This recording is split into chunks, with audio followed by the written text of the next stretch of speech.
इस वीडियो में हम लोग समाकलन के सूत्रों को सीखेंगे कि समाकलन का सूत्र क्या होता है। जैसे हम लोगों का पहला सूत्र है x पे n घात। x पे n घात का समाकलन क्या होता है? तो x पे n घात का समाकलन होता है x पे n प्लस वन घात बटा में n प्लस वन और प्लस में c। x पे n घात दिया है तो x पे n घात का समाकलन का सूत्र होता है x पे n प्लस वन घात। n प्लस वन कैसे आ गया? समाकलन में क्या होता है कि जितना घात दिया रहता है उस घात में एक घात जोड़ देते हैं।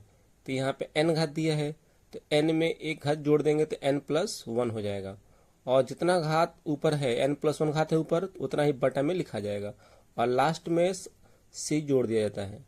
तो x पे n घात का समाकलन हो जाएगा x पे n प्लस वन घात बटा में n plus one plus c last में।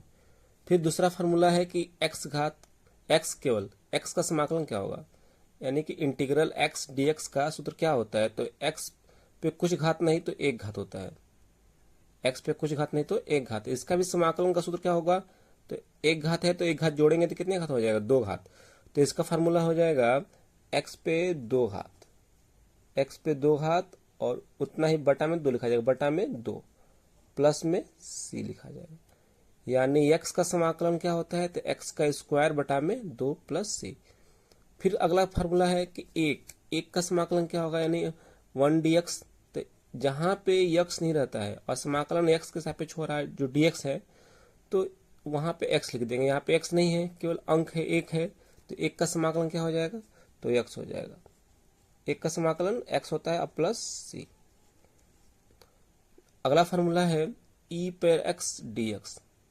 e पर x dx, तो e पर x का समाकलन होता है e पर x प्लस c।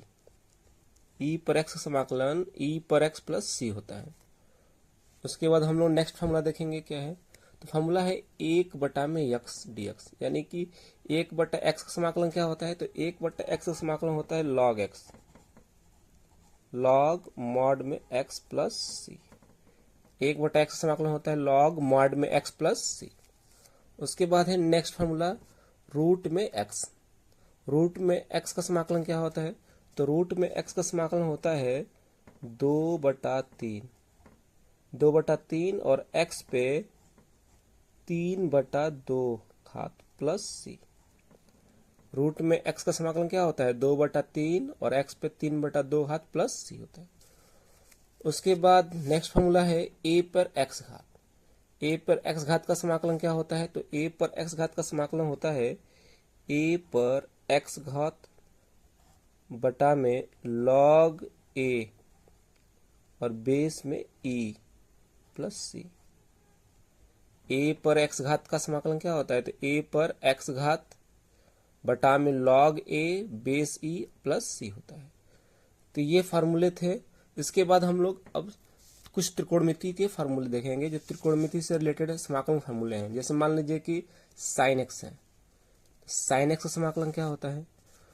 तो साइन एक्स का समाकलन होता है माइनस में कॉस एक्स। साइन एक्स का समाकलन होता है माइनस में कॉस एक्स प्लस सी। साइन एक्स समाकलन माइनस में कॉस एक्स प्लस सी होता है। उसके बाद कॉस एक्स है तो कॉस एक्स समाकलन क्या होता है? तो कॉस एक्स समाकलन होता है sine X, sine X plus C. Cos X समाकलन साइन एक्स प्लस सी होता है। नेक्स्ट फॉर्मूला देखेंगे हम लोग क्या है? Tan X. तो टेन एक्स का समाकलन होता है, टेन एक्स समाकलन होता है लॉग में मॉड एक x plus C, log mod में सेक एक्स प्लस सी। या इसका एक और होता है माइनस लॉग मॉड में कॉस एक्स प्लस सी, दोनों होता है। सेक के रूप में होगा तो लॉग मॉड में सेक एक्स प्लस सी होगा, और कास एक्स के रूप में होगा तो माइनस में लॉग मॉड में कॉस एक्स प्लस सी होता है। उसके बाद अगला फार्मूला है सेक एक्स का। सेक एक्स का समाकलन क्या होता है? सेक एक्स का फार्मूला होता है लॉग मॉड में sec X plus tan X plus C. Sec X का समाकलन क्या होता है? लॉग मॉड में sec X plus tan X mod बन प्लस सी। नेक्स्ट फॉर्मूला है कॉसेक एक्स। कोसेक एक्स का समाकलन होता है लॉग मॉड में cosec X minus cot X, cosec X minus cot X plus C. Log mod में cosec X minus cot X C होता है। उसके बाद अगला फार्मूला है कॉट एक्स का। कॉट एक्स का समाकलन क्या होता है? तो कॉट एक्स का समाकलन होता है लॉग मॉड में साइन एक्स प्लस सी। कॉट एक्स समाकलन होता है लॉग मॉड में साइन एक्स प्लस सी। तो ये सब बहुत ही इंपॉर्टेंट फार्मूले हैं समाकलन के, इसको याद करना बहुत जरूरी होता है।